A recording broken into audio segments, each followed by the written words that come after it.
base a little bit on something that occurred yesterday with me. Because I volunteer on Thursdays. Volunteer on Thursdays. That's my big thing. I go and volunteer on Thursdays. And it's a lot of fun because I interact with the general public.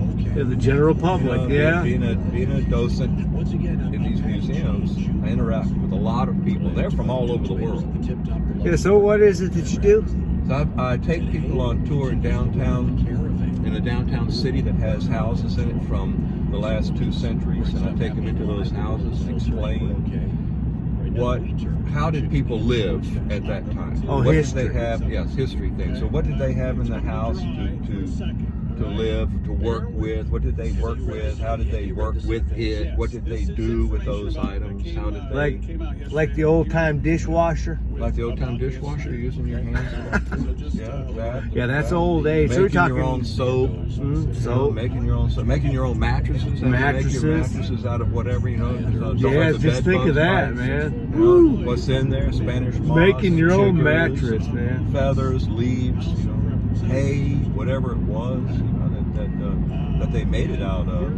How that worked. And no screens on the windows. Yeah, no bed in the box. No bed in the box. And you had to do every little thing. So if you wanted meat on the table, you had to send somebody out there with a gun or a trap or something, and trap the animals or shoot the animals and clean them and bring them home. Yeah, that's long gone, man. Now people don't do that. Not as many as they had to back then. Not at all. So one of the buildings that I take people in to tour is an old church. An old church. And it's the oldest church in our state on its original foundation. Wow, that's pretty good. That's pretty good. It was originally built in 1832, or was built in 1832, as an Anglican church. As an Anglican church.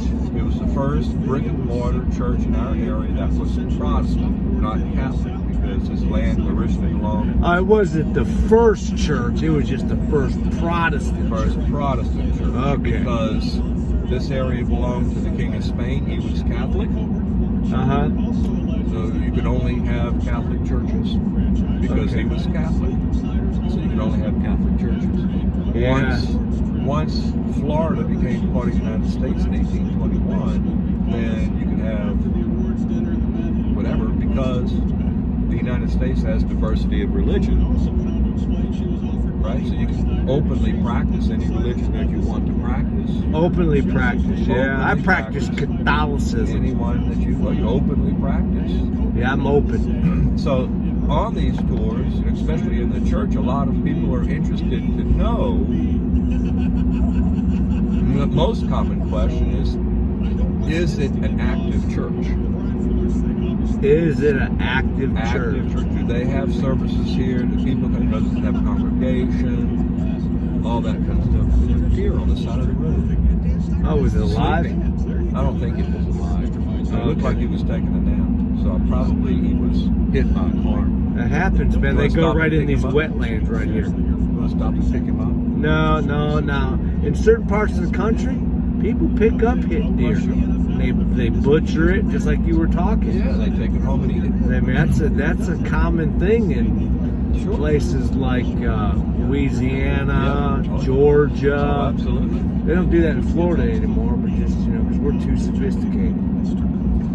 But going back to your tours. Going back to my tours, and specifically yesterday, and I had people, on the tour, and most of the people that were on the tours yesterday were from other states. Other states. Because it's still relatively warm in this state compared to the northern tier states or to the states in the Rockies.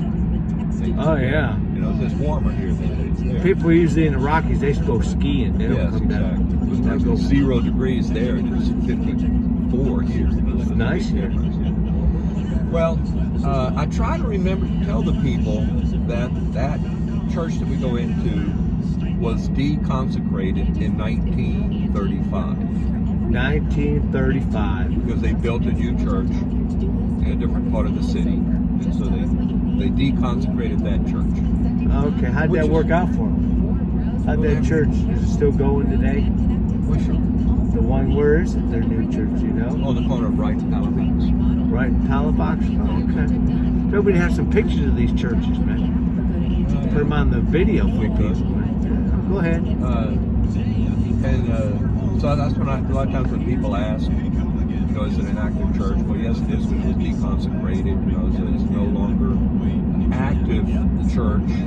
And so then the next question normally is, do they have services here? And I said, well, they used to, and I've heard rumors that they're going to start again, have services on Sunday evening for people who want to have them in the old church. Because just because it's deconsecrated doesn't mean they couldn't have services there. And of course, it is leased out for weddings. The university uses so it's it. different services now. Yes, different services now. But the original church does still have. They were talking about starting back having services. So it's interesting to see people's reaction to it being a church, like removing their hats when they're walking into a building. Removing their hats. Now, we should remove our hats when we walk into a building. I mean, that's a common thing for men to do. But even though it's not a church, a consecrated church, a lot of them still have the reverence of it being a church. Of it being a church, They have that reverence, and I think that it talks to them a lot about God being in that building, and that it's a church. And so I get a lot of people asking me about that. How long did they use it as a church? How long? What else do they do with it? What else kind of questions could they ask you? You're in a church.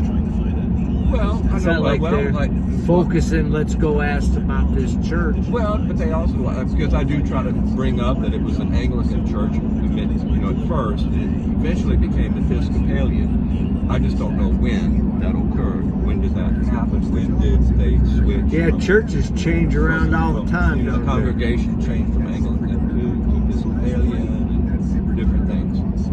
And so it's great to get the feedback from the people, hearing them talk to me about God or asking me about God instead of me, bringing God to them. It gives me an opportunity to express a little bit of my faith to them. Yeah, that's really